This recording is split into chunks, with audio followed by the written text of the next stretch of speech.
రావణుడిని ఓడించిన తర్వాత అయోధ్యలో రాముడి పట్టాభిషేకం జరిగింది.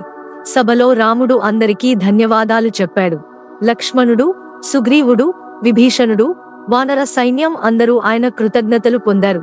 కాని ఒకరి పేరు మాత్రం రాముడు చెప్పలేదు.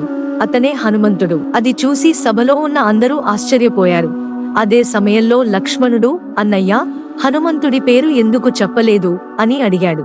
అప్పటికీ హనుమంతుడి ముఖంలో చిరునవ్వు తగ్గలేదు. అప్పుడు హనుమంతుడు అన్నాడు, నేను ఏం చేయలేదు. రాముడిపై ప్రేమతో సేవ చేశాను అంతే. నా జీవితం మొత్తం శ్రీరామ ప్రభువుకే అంకితం. సభ అంతా నిశ్శబ్దం.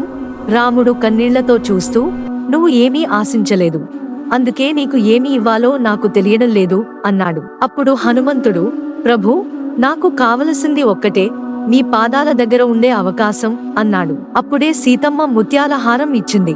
అది తెగిపోవడంతో ముత్యాలు కింద పడిపోయాయి.